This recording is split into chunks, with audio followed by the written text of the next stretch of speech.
Welcome to the Nexus Unloaded podcast. This is Will Crozier. And I'm Nikki Westcombe. We are the founders of Nexus Performance. Joining us on this wild ride is our heavyweight coaching team, ready to unleash their expertise to solve any problems in your journey to getting strong and jacked. Through our real-world experience, we hope to break things down in a digestible, applicable, and entertaining way. So pump up the volume and let's get into this.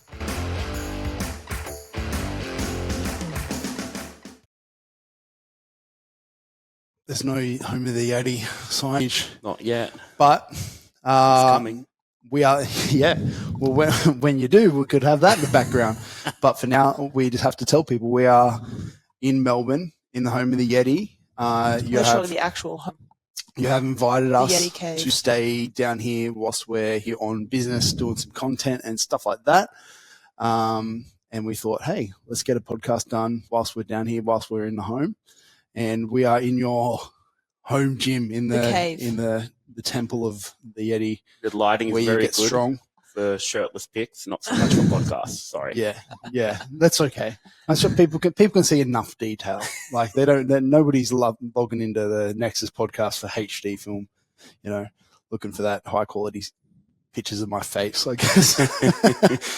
But yeah, what's been going on? Give us a bit of, obviously, like your training. You've obviously just moved. So moving itself, I know, is a little bit, well, it's one of the suckiest things you can ever do. It sucks. And it's disrupted your training a little bit. Tell us how's things been going? Things are good. Like, it got rough there for a while. So we moved. We got the house. We got told we had the house on the Wednesday and we moved by the Monday.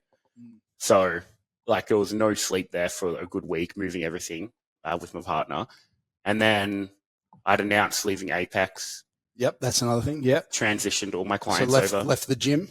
Left Apex. Out on your own. Yep. Yeti is in the wild. Yep. Not caged. Nope.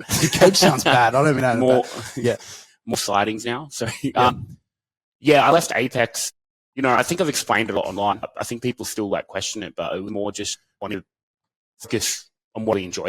And and I spoke to Jamie Smith about this. As a gym grows, you need to choose, right? After a certain point, if you're the one running the gym, what do I like? Do I want to coach, or am I going to just run the gym? Business owner. Yeah, and I was trying to do both. I was doing neither of them good. I really hit a wall there. So, in the end, it was a hard decision, but it was an easy decision. Like, it made sense. Yep. Right. And what did I get into this for? Coaching. Like, everyone knows how much I love working with people and interacting with people. So, left Apex, moved all my clients over to a new platform, which was way harder than you'd think it was. Like, moving so many people, really quickly. So training has just been a lot happening at once. Yeah. Moving there, starting the new thing. Whenever you start your own I know you already had a lot set up, but there's systems that you have to develop, front end and back end stuff, websites. Yeah. The list goes on in terms of where you're going to service with people. So training was non-existent for about 3 months since Pro Raw, almost non-existent. I'd get one session in. I'm I'm coming back. And then I've been training for 10 days. But not consistent, not progressive. No, it was getting weaker every session. But that's all settled now. So, I have set up for what we want to do. And, now getting back into training and that going to be getting back into content and stuff. But yeah, I think now, what's been going on, just all that hectic stuff. And now the actual, which is good, right? The actual end or start is there, because there was a while there when everything's going on for months and you're like, fuck, what am I doing? I'm not hitting these goals. I'm actually further behind now. But all of that's cleared up. So now it's just getting back into training and, going to the Ghost Clash next year. So we've got 10 months to more than enough time to PB and be better. To have some consistency and some quality back that you feel has been lacking the last few months. But, the actual of what's happened the last few months it's a boring story. It's just been hectic. And I think everyone has that though. Yeah. Right? There's the moving of the house. There's the relocation of your whole business structure. And it's just prioritizing that those things kind of need to be addressed first and foremost to set yourself up for the bigger picture in the longer term. If you rush anything and you make rash decisions, that's going to have implications to your quality of life, your business, your services, your training down the track. So it's just about prioritizing what's kind of going on in your life right now and making sure that, you know, you're set up for the big picture long term. Which is always hard though, right? Like as a lifter, I've done this 10 plus years now, like been competing since 2015. So 8 years competing. To take a massive step away from training, I've never done that before. And to a point, like really, I actually really went through it. Like it was really hard mentally. Like it was really bad. I had a few breakdowns there. Like I was telling you guys the other day, Yeah. I was trying to set up the home gym and I just broke down, like pushed the bench over. I was like, you know, I ended up in tears with Danny. I was like, I'm not even a lifter anymore because it was months I hadn't touched a weight. And I was like, you know, you almost lose yourself a little bit there. What's the point of setting up this space if you don't feel like you can utilize it to your full potential? Yeah. And just, you know, as much as I'm not someone that's ever like training for like my therapy and that, I'm not like that. It really put into perspective how much it means to me. Yeah. Which, you know, I think a lot of people do know, but after doing it for so long, it's like refreshing that, which has been good though. It's made me want it again really bad. I was very complacent there for a while, as we all like, you know, with pro raw prep and that, like there was a lot of holes in what I was doing. So the one big positive, and I don't have any regrets taking so much time off. The big positive is I was like, no, wait, I still love this like more than anything. I still want to hit the goals I want because again, I was just kind of floating there for a while, and with everything going on with the businesses and that, I wasn't prioritizing myself for training. So it's been nice to want something that you can't have, but that, you know, do you know what I mean? Yeah. Just to kind of reignite that passion and be like, okay, no, because you do get to points when you question it. You're like, oh, like, you know, I was talking to someone about it a while ago. Like my relationship with powerlifting has changed a lot. And I wasn't as excited by it for a long time. Yeah. I loved it. You go through ups and but downs. Then, to have it taken away, it's like, okay, good. Like in the sense, like now I want this more than ever. And, you know, you kind of just realize, because it's easy to take for granted when it's there. Yeah. And, you know, without like blowing my own horn or anything, like progression usually comes pretty easy for me. Like I don't, like with weights, I'm talking like, you know, I was skipping sets and stuff, not focusing on nutrition at all and that, and still progressing with weight on the bar. Yeah. But, you only get so far with that sort of stuff until it's those 1%. As you get stronger, it gets the little things matter so much more. And it's not so much the little things in like it's the little things day to day that make a difference, but it's the little things day to day over a period of time that makes the difference. Like you can't just say, "Oh, I've eaten really, really well this week," and now that's fixed the problem. You know what I mean? It's it's the little things day to day added up over weeks and weeks. It's that compounding interest that's going to have the, you know, the benefits long term. Yeah, but now it's time to get serious again. Like been training really well again, and put up a nasty total next year. You know, I don't have plans of competing before then. I might do a little comp between now and then just to grease the groove, but you know, get the ball rolling. But I won't announce it or anything. I'll just show up at a comp and do like a 4-week peak. The poor guys, some guys going in it going, I think I'm going to do really well on this one, guys. I think I'm shot for winning this. And then I think the thing is as well is like any event promoter will want to say that you're at their comp, you know what I mean? So it might even just be like, do you just do some stuff in the gym and just make a day of it rather than like, but I think competitions in itself is a skill, and we talk about this all the time. Like there's a difference between hitting 1 RMs in the gym and going to an environment where high pressure. I was saying that at Pro Raw, I was like, I need to compete more, like once a year, twice. It's just not enough. Like it's because it's more than once a year, but it's less than twice a year. It has been. Does that make sense? It's like, you know, maybe every 8 months, 6 to 8 months. There's a big one, and then there's one that you kind of just do to stay up to, like you said, keep greasing the we've talked about that too on some of our other episodes. In that, if you wanted to compete 3 or 4 times a year, I'm fine with it as a coach as long as we can prioritize and say this is the important one that we're going to peak for properly. These ones are going to be more like walkthroughs. Well, it's hard to do though, right? I was literally just going to say that really it's hard. about coming to terms with not pushing hard for those other meets because you know, after a while, like, and again before Pro Raw, I said this. I was talking to some mates about it. I was like, man, because I wasn't feeling good. There was a lot going on. I'd just come off the back of a bad quad tear off of like hurting my meniscus, and I was like, man, I was really nervous. It's like I've lost my right to have a bad comp or not have a comp where I go. You're trying to get back the mental. Yeah, and like feeling like I'm not allowed to have a subpar performance. And then, well, I completely shit the bed at Pro Raw, water cut 8 kilos to our weigh in. And it was all in my own head. Much to my confusion. I was like, I remember actually the morning of Pro Raw, I was walking around like a headless chook and I was like, is Anthony not coming? I was driving and almost turned back home. Yeah, I was so worried. I was like, is he like, he's not answering my phone calls. I was calling everyone. Like I was walking around, like calling people, calling clients that we have like mutual friendships and stuff with. I was like, where is he? Like, I'm so worried. I was really tempted to just turn back home. I was talking to Danny about it the whole way, but I was like, no, everyone expects me there. That's the only reason I went, and that's not a good mindset to go to a comp in. Yeah. I also only did pro prep because people were like, oh, you're scared or, friendly banter. Yeah. I was like, all right, I'll do it, with a bit of banter. And then I was like, oh, I should not have signed up for this. Like I was not in the right mindset. But the positive was, other than, you're always going to have like a vocal minority, but everyone was really supportive. People get it. You forget that though. You forget that most of the expectations are put on yourself. Yeah. Yeah. I think any seasoned lifter has at some point had a pretty shitty comp. Yes. Oh yeah, that was my worst. I mean, IPF Worlds 2016 was bad because I tore my quad, but shit happens with that. Like you're pushing really hard. You're traveling for a big comp. I went like 4 days out. The prep didn't string together the way that you would have very different. Anticipated.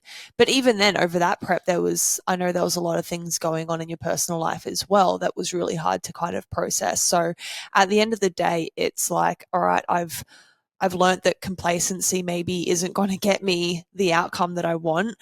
Being honest and transparent when I am going through hardships as to whether or not this even is the time to do a prep. And then from there, if it isn't a prep that you feel like you can put up your biggest number, it's like, okay, I'm going to come to terms with the fact that this comp is not my comp that I want a PB at.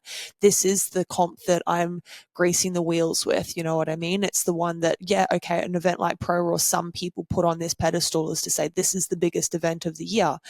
But I mean, like, there's so many huge competitions out there now that a lifter of your caliber, any event that you go to really is a big event. You know what I mean? Like you joked about like going to a novice comp or something like that. But like, which I wouldn't do. You can do smaller comps and stuff, but like there's definitely like any event that you go to, like there's going to be some kind of pressure of like, whether it's something that you put on yourself or something that other people kind of want to see from you. You know what I mean? So I think it's just about coming to terms mentally as to like, what competition is this? What am I wanting to get out of it? Like you've mentioned Girls Clash is the one that you want to put up a really, really big total for.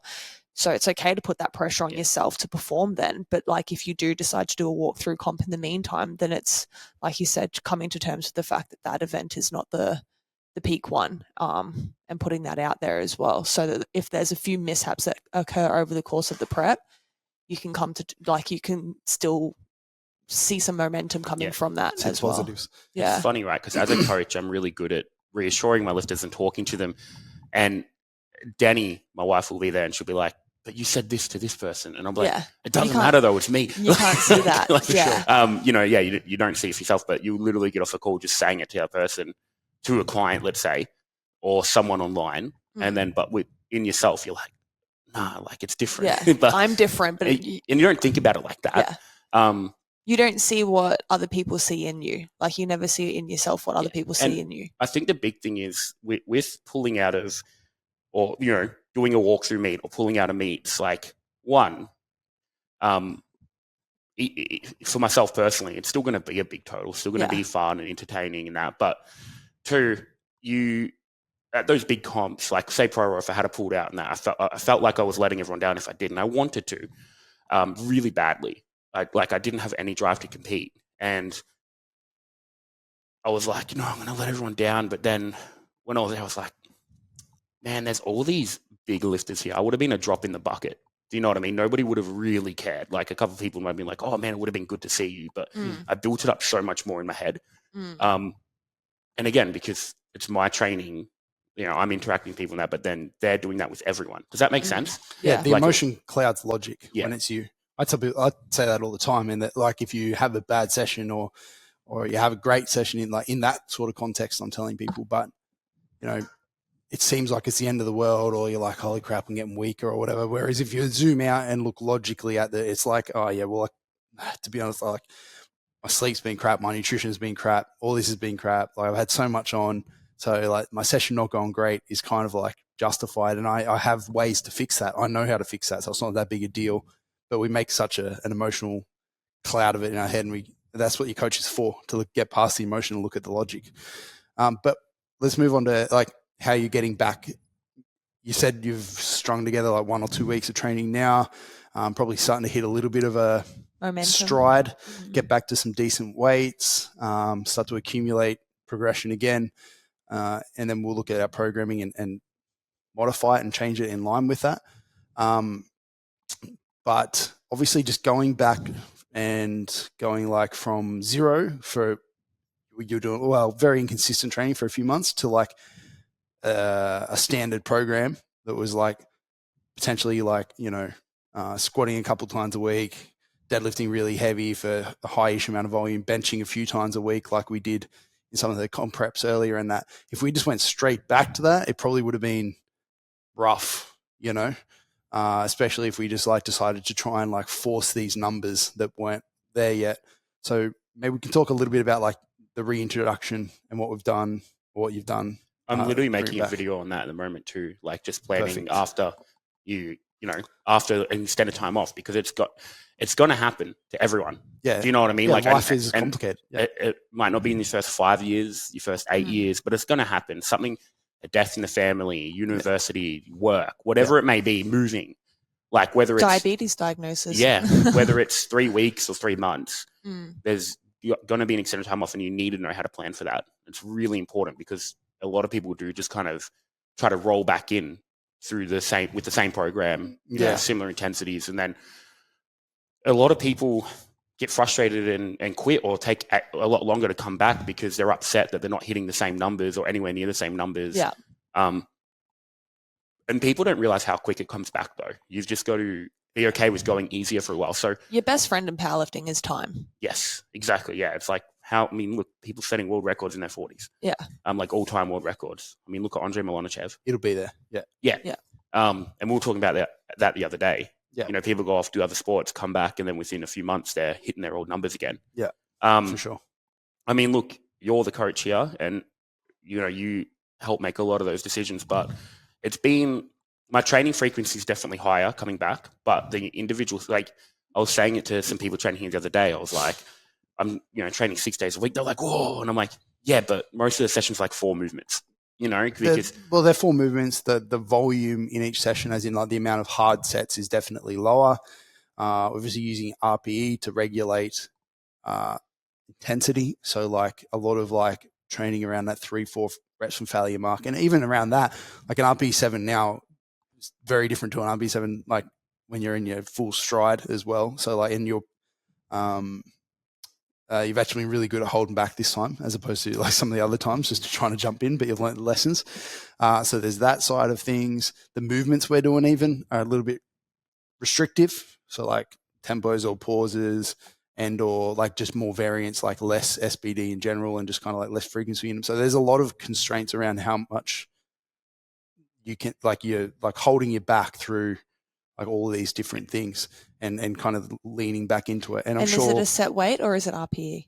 RPE. It's still RPE. Doing good. We're good at it. We're good. The big thing. We'll see another meme go around next month or two. Yeti math.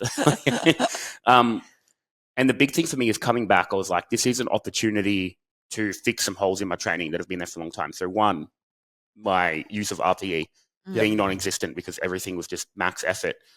2, and this is the big one that I'm really trying to fix, is teaching myself to train really hard again and actually go to failure on like accessories and like more. Look, I train upper body really hard, but with lower body, I pull back a lot. Squats. It's fucking hard though. Yeah, it is, but it's not an excuse, right? Like, so now that there's only a few movements, I'm like, oh, I have no reason not to push these really hard. So this is only going to help me. There's also a different viewpoint on this though. I mean, you're also way fucking stronger. Yeah, but I'm talking about my split squats. No, I know, but like when you get to a certain, like as your strength ceiling gets higher and higher in squats and deadlifts, then like the amount that takes out of you if you're assuming we're doing it first at the start of session powerlifting most of the time, like it's just hard. Oh, 100%. Like, you know what I mean? And then the stuff after suffers a little bit more. Whereas when I was 20 and my squat max was half of what it is now, it was easy to eat, like a lot easier anyway, to go and jump and max out in the leg press after. Whereas now it's like I'm cooked. Yeah. No, and like I don't think there's. And that's why we do a lot of sub max stuff. Yeah, I don't think there's any real way to get around that when you're pushing the big lifts hard. You know what I mean? Because you're just so mentally wrecked. So does it look like an RP8? Maybe not, but are you really giving it all? Probably. Do you know what I mean? Because you're just so wrecked from those big lifts. Yeah, it is hard. I just wanted to give another perspective on that because it's not like you're purposely training. No, it's not laziness. Yeah. It's not for lack of trying, but it's I'm trying to be hyper aware of it. You know, now doing your best. The other day I squatted 190 or 195. You know, I have no excuse not to push my accessories hard. Which my bench is almost the same as my squat right now and easier, which just I might be bench only. We'll get there. Fly halfway across the world just to bench. How embarrassing. That's a call out, Will. There's a lot of bench only people. Oof. And even things like, you know, not having my phone on me and looking at my phone when I train, because I am notoriously bad for not having any boundaries with that. And as Mickey knows, and has been trying to help me a lot. So like, you know, face down. Yeah, like you'll be trying to train hard. I'll be trying to train hard, and then a client will message me. I'll get on the phone, and then you're on the phone for like 15 minutes, 20, and all intensity is lost. You know what I mean? So I'm taking that opportunity to just fix a lot of bad habits. It's a lot easier to do in a space like this where you don't have as many distractions. And I love training alone. Yeah, I love training alone. Outside of having a good crew to like lift really heavy with, like I push way harder when I'm alone because I talk a lot. And knowing that, we got caught up talking the other day. Yes, we did. But knowing that is important, right? It's like it's not in my personality, not my character to not like. If someone wants to chat, I'm going to have a conversation, like, and hear them out. Especially if you're in the gym, like at Apex. Yeah. So you know, I'm training a couple of days with people here, but they're on days I know I can still push really hard on that. And then I think when I'm going really heavy, I'll probably just drive to another gym and do my heaviest lifts there. Also, it's good to get out of where you normally train, like, you know what I mean? Because you're not competing. Have you ever trained with the timer, like a rest timer? Yeah, I do now. Yeah. Okay, cool. And I usually do, like on my accessories, I always have. Just to get through them a bit quicker. Yeah, like otherwise you're taking 12 minutes between leg extensions. Yeah. Like, so I've always trained with a timer there. That certainly limits how much work you can put in. Yes. And near comp, I always time my squats and deadlift, more so because I usually don't take enough rest. And then when I go to a big comp, it's like 15 minutes and it really throws me off. Yeah, it is. Yeah. So I think that's just 10 minutes or something like that. Yeah. All you're trying to do is replicate the comp scenario, right? So let's get into that. Closer. Let's get into that a little bit. So we obviously put out a little bit of a question box and stuff, and we did have a couple of questions that came through. So I was just pulling them up first. There's not a lot. One of them we won't answer. I think that's a conversation for another time, which is about like fat loss and muscle retention. And then another person's here has asked, you know, an update on what's coming next and you know, how you've been. I feel like we've kind of gone over that as far as business goes and everything. And then we talked about the comp. Yeah, and then that's the final thing is, are you and Will confirmed for the Ghost Clash? So we're paid. I was going to say I can confirm that I paid for your registration the other day. Will, has the Yeti paid for his registration? I paid for my registration. Good boy. There's a few Aussies going over. It's not just us. I think there's a couple more as well. Yep. So we're going to have a bit of a a team. It's good. I'm Aussie so team. excited traveling for meets like that, where you have other Aussie lifters and that around. Like you make such good mates too. Yes. Do you know what I mean? With people from overseas and that as well. Yeah. But it forms a stronger bond between the local Aussie community and stuff, which I think powerlifting in Australia has a really strong community. Like you see in like a lot of international lifters, there's a little bit of like beef and rivalry between some of the top guys. But over here, I don't think that really exists. Not as much, but there's just less people. So different. And there's usually a couple dominant in the weight classes, so less people clash. But I'm like, I haven't been this excited for a meet for a long time. Mm-hmm. Yeah. And I've actually, I've said to a lot of people that I want to stop before I'm injured, before I have health issues, being so heavy, being untested. So I've got like 5-6 years left of competing, and I'll want to be PBing that whole time. It's not that I probably couldn't be getting stronger by then if I'm not injured, but I really want to make the comps worth it in that sense. I want to make some memories, make some friends, go connect with people, and just almost make every big comp a spectacle. Yeah. Does that make sense? Like, it's also a lot easier to be motivated when there's a comp at that level. You know that everyone in the 125s and sleeves is going over 1,000. Do you think it's more pressure or less pressure? Because in Australia, like, people know you, and like you said, it's easier for people to like go, oh yeah, can't wait to see you, and like there's pressure in that aspect. But this one, there's still good competition here, but I mean, like, it's not the same. Like over there, it's gonna be.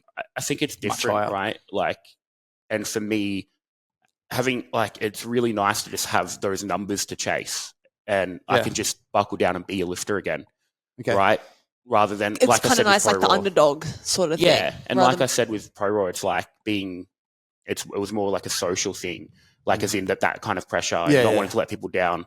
When I went and did record breakers, that was one of the good parts. Is that like, I mean, I knew people from like the internet, but nobody really knew me. So I just rocked up. The underdog kind of no name. Yeah, I just rocked up and just didn't really even expect it either, because I spent 6 weeks over there, kind of doing fucking nothing, stringing sessions together, eating junk food.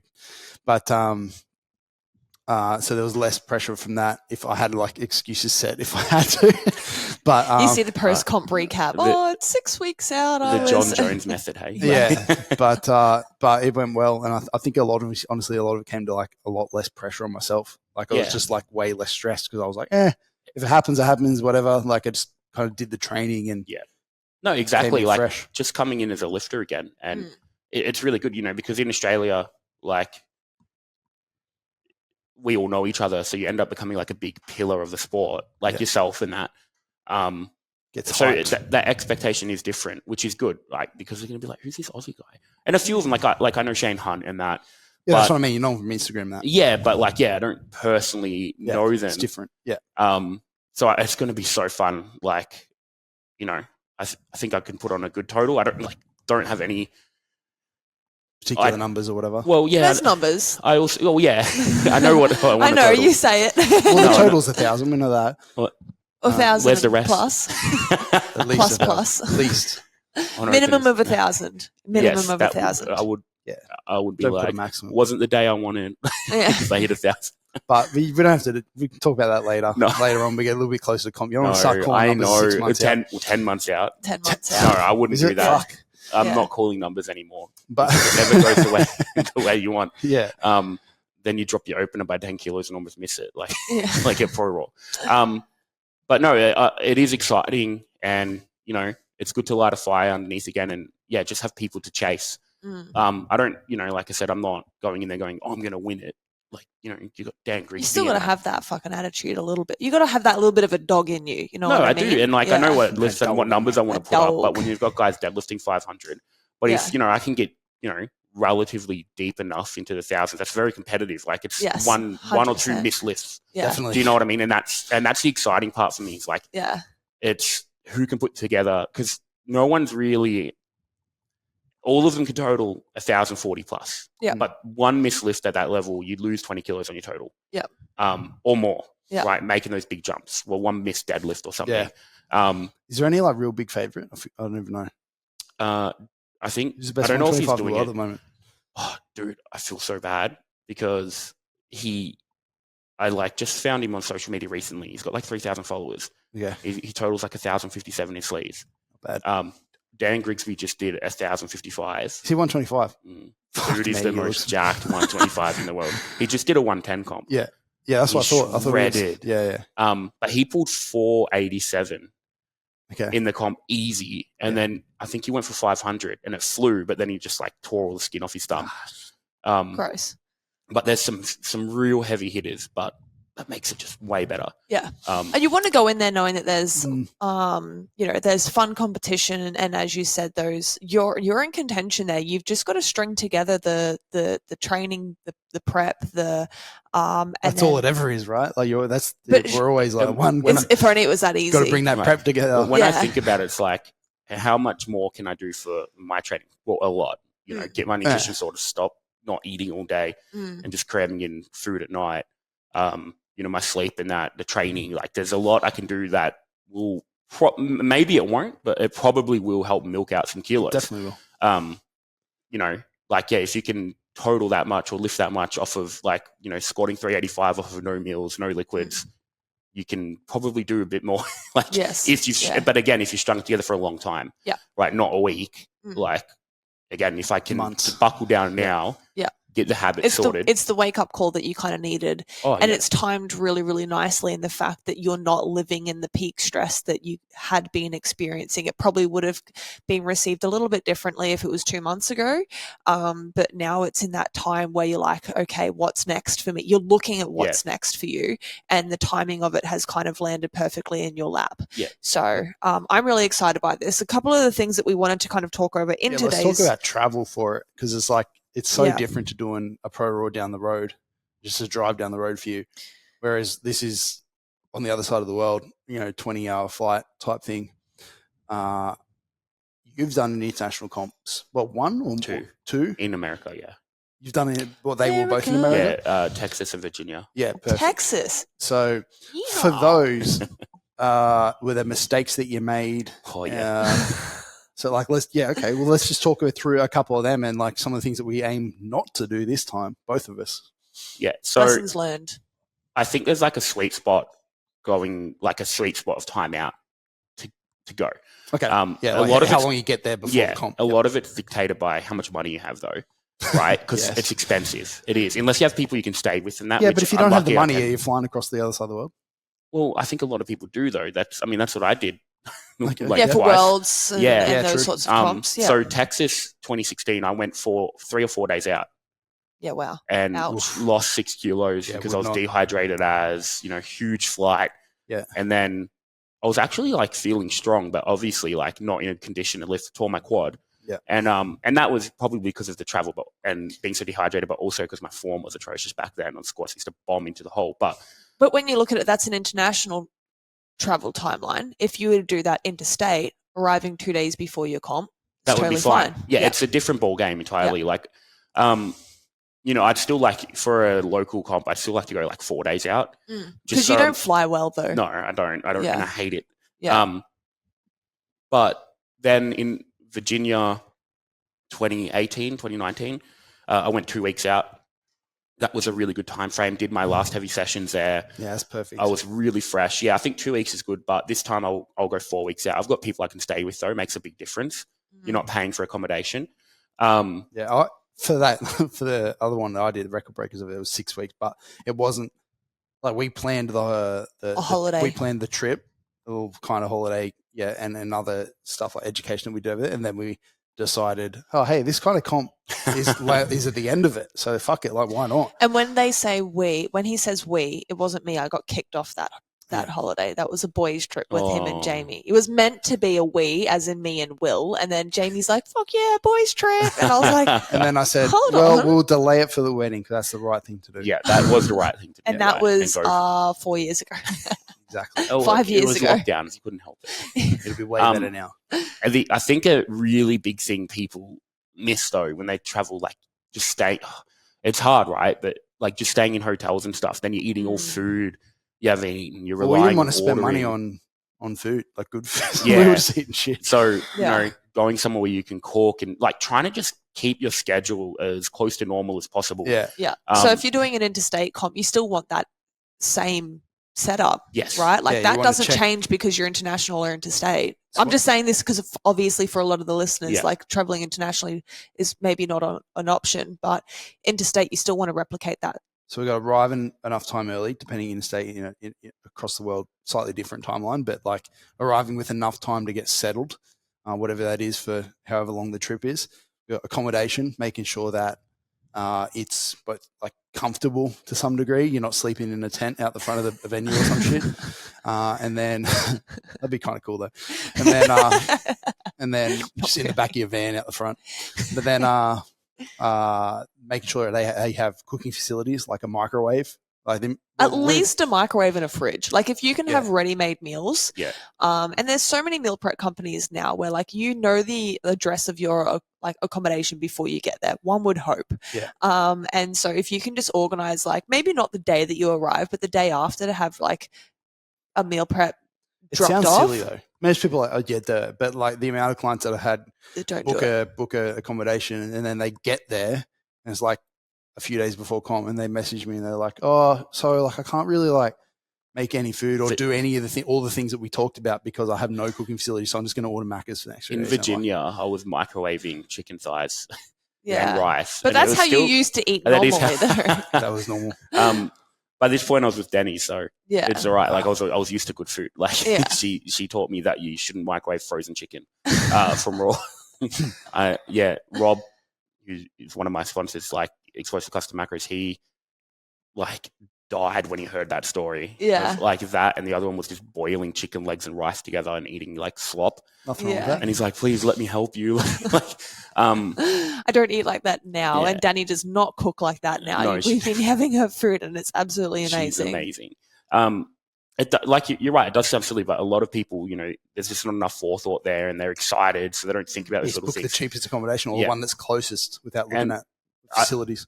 I think a big one as well is managing your expectations, right? Like if you're not in a position where you can go further out and stuff, and you have to go the week of 4 or 5 days out, which is very, very common. Yeah. I dare say that is the norm.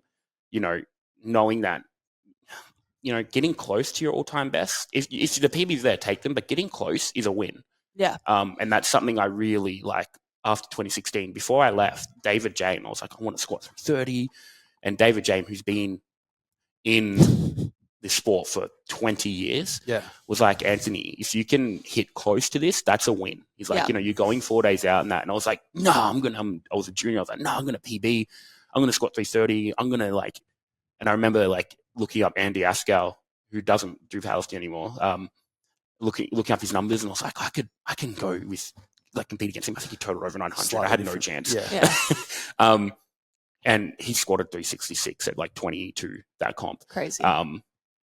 Managing your expectations around the circumstances. So if you go 4 weeks out, you're probably going to be sweet, right? If you go on the week of, you're probably setting yourself up for disappointment if you're hoping to hit huge all-time PBs. And again, I'm not saying give up, and just you just got to play it by the day. Take some days off work even. Yeah, but you've just got to play it by the day. Yeah.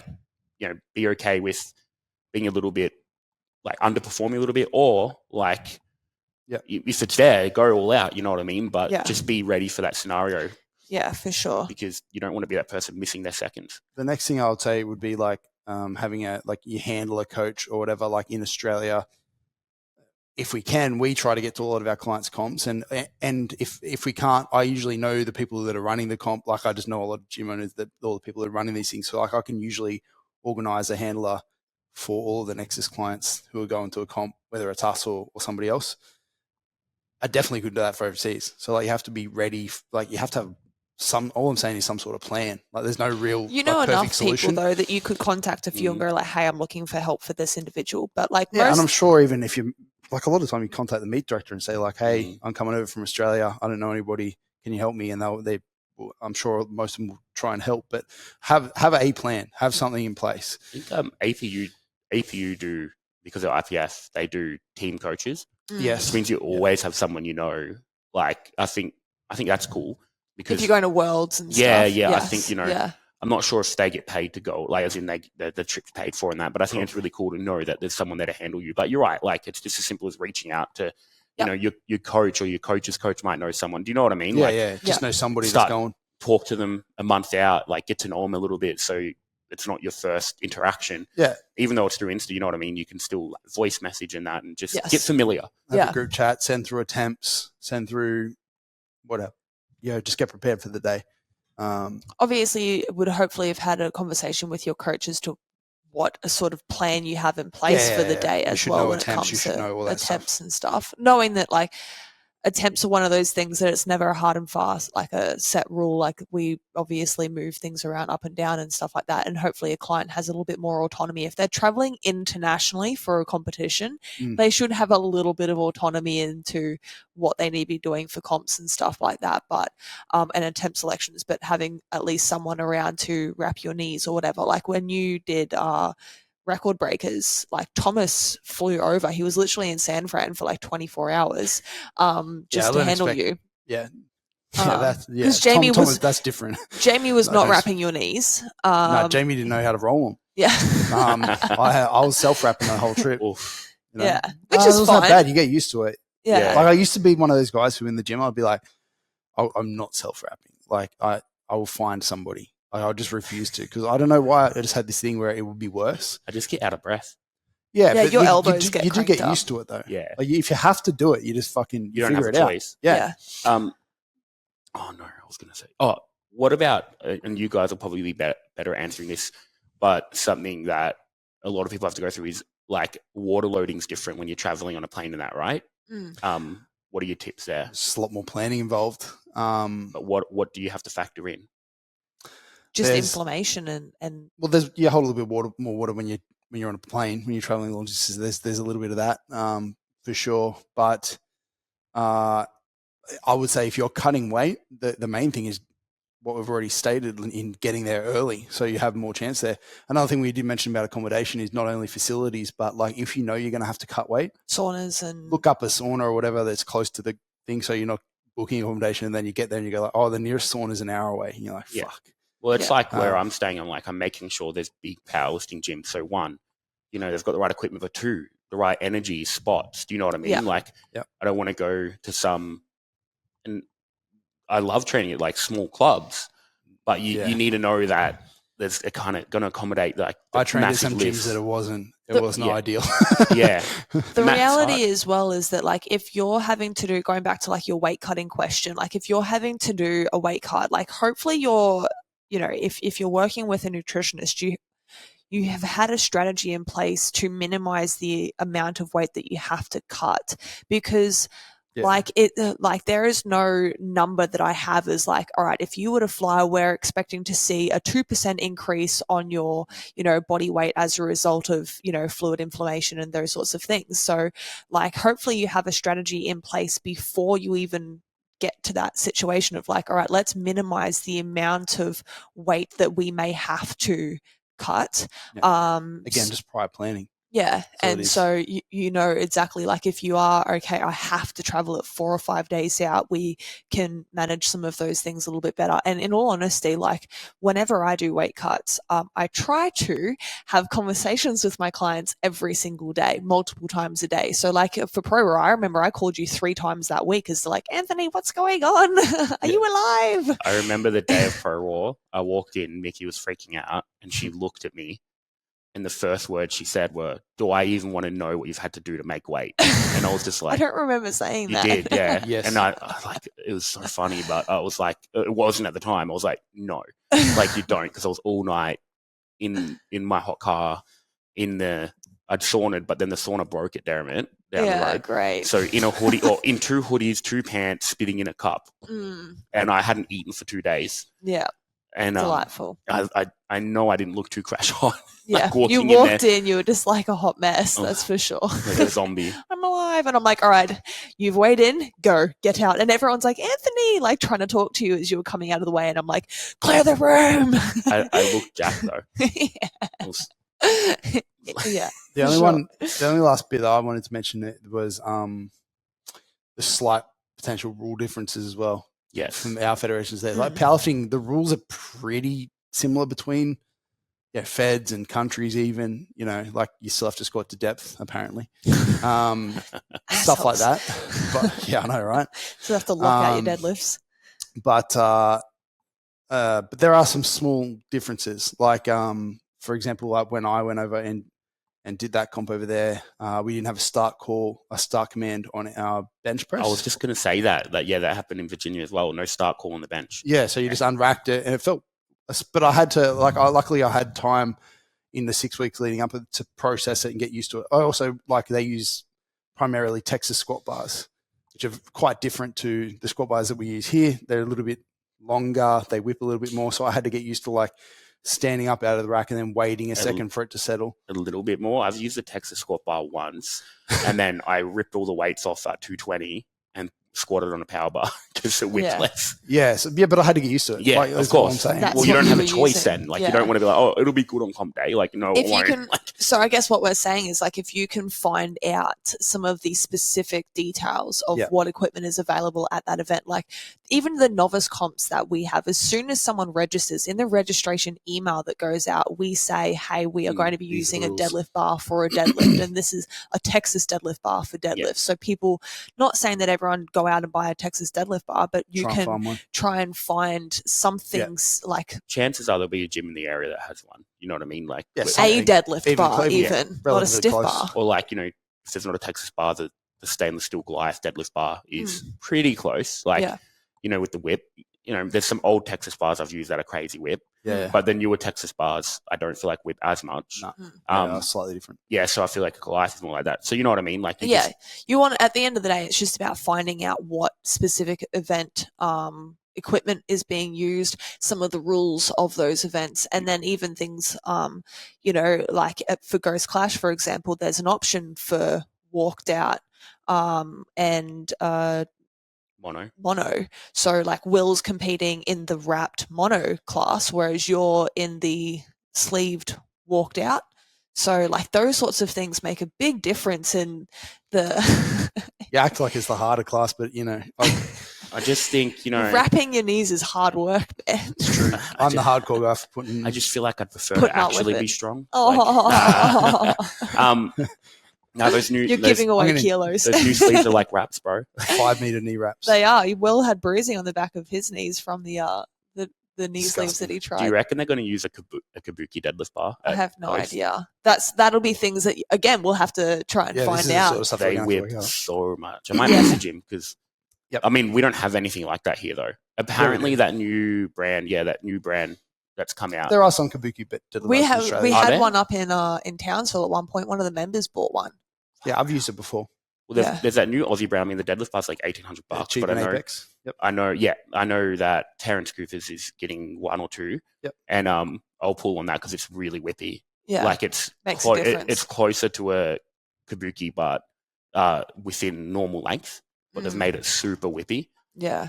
Because I know for me, with the way I deadlift and really aggressively off the floor, I've got to factor in that whip at the top. Yeah. Yes. Especially when you get closer to 400. It pulls you forward. Well, it pulls my hand open if I don't pull a little bit differently. Yeah. So I'll just do probably my heaviest sessions there. Do you know what I mean? Leading into it. When I did it in Townsville, it was like a whip midway up. Yeah. Yeah. Definitely threw me. So all it is again, just trying to replicate the environment that you're walking into. So if it's walked out, if it's sleeves, those rules, those are all really important things. And again, as a meet director, it's their responsibility to inform the athletes of what they're walking into, so the athletes don't always have to go hunting for that information. I know a lifter that will train to the same kind of music that they play at comps. People are like, well, I need to get used to hip hop. I listen to metal. Yes. And they were trying to get me to do it for ages. I was like, I don't really think it's going to make a difference. At learning to not care. No, I know. That's I was like, I don't think it makes a difference. I'm not really even listening to music at comp ever, unless it's on my headphones. That's what I was going to say. I think that's the difference in the skill of a competitor, right? If you know that you just suck at competing, and in the sense of you suck of being in those high pressure environments, the change of environments, different room, different people, different noises, all that sort of stuff, that does impact people in their own unique way. And so I think if you're aware of, hey, look, I probably am not the most skilled competitor, then like you said, going and doing just a grease the wheels walk through comps so that you can prepare yourself for the timing of those sorts of things. Like, And I used and to be that a better music. competitor because I would compete way more.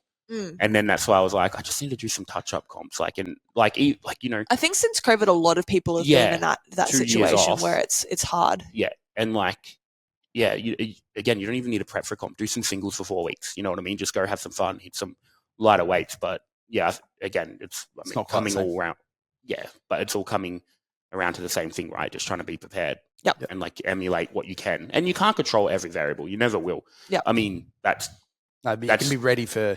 You can as ready as you can be, but that's the thing with competitions, right? It's like be pretty ready. Powerlifting's is a sport where you can probably be the most ready for. Yeah. Really, like if you play very footy, predictable. you can be pretty prepared, but then some guy tackles you from behind, and but yeah, comps aren't about who's the strongest, it's who lifts the most on the day, right? And you see there's a lot of real lifters that are stronger than me that I've out totaled in competitions just because. They could never They can never string it together. Yeah. And that's really common. 100%. The last thing that I had here as well was just like weigh-in as well, like knowing if it's a 2-hour weigh-in or a 24-hour weigh-in. That's going to have changes on what you do with your nutrition, not only just for that day or that week, but the entire prep of knowing what you can walk in with as well. So that's the last point that I had there. I never get any of my lifters to water cut for a 2-hour weigh-in. No. I don't think it's worth it. Just go up. Unless you're like literally the world champion. Yeah, and again, that's an outlier, like a kilo over the weight class or something. Yeah, like if you're a small amount, like I have wiggle room for people. Like obviously a 2-hour weigh-in big cut is not something, but when it's a pro raw event where it is a 2-hour weigh-in and there's some people that are 1 to 2 kilos over their weight class, then I'm like, yeah, you it's know not what, like we can. Though, right? No, but I mean it is depending on the individual, but like I usually say like 3%. If you're on a 2-hour weigh-in, like cutting 3% of your body weight is pretty comfortable and manageable for the average person. And we actually like part of the strategies that we use at Nexus is at like 6, 7, 8 weeks out, we actually like to beta trial like some of the weight cut strategies that we use so that the athlete knows what they can potentially experience on the day, and we know how they respond to some of those weight cutting strategies as well. So again, it all comes down to the prep. You're talking about elite people though. Yes. For the most part, I would agree. Yeah. Yes, I've done 2 2-hour weigh-in water cuts. One was for this year, one was years ago, and neither of them went well. Yeah. And the other one was just not knowing. It was my first ever water cut. I wanted to trial it.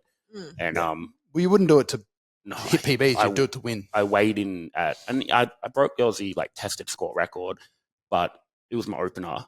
And I remember like getting under the bar. I was like, I can't feel my legs. I can't get hyped. And I did it. I got like the advice I got given. I cut sodium for days, didn't get it back in. And then I weighed in at 119, went through the whole day rehydrating and that, ate a massive pizza after competition with everyone, and then weighed in at 119 at home. Yeah. And I just like completely screwed it. Yeah.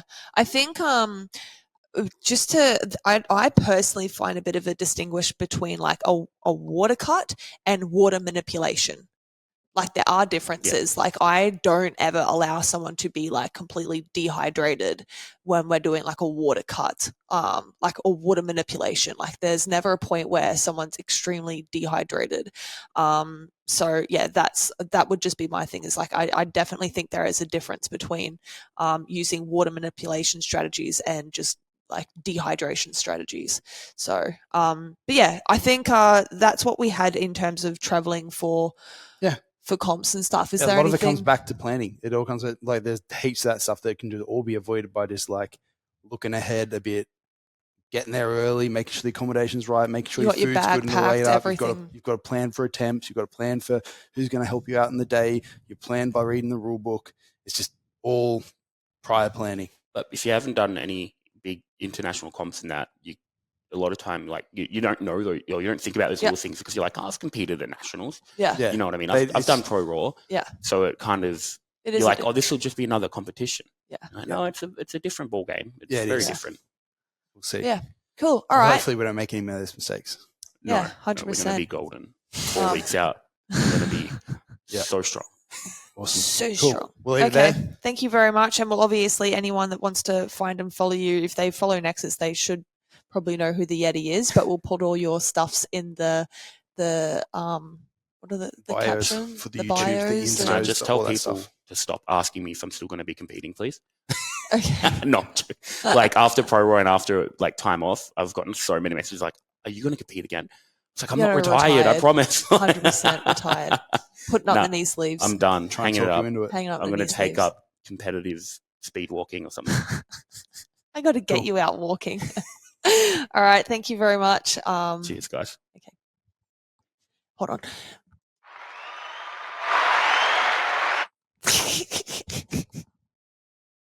Thank you for listening to the Nexus Unloaded podcast. Be sure to jump on our website to find details on everything mentioned in the podcast today, plus information on our coaching, mentoring, and gyms based in the Gold Coast and Townsville. Make sure you follow us on our Instagram for any updates on what we are currently doing, and we'll see you all in the next episode.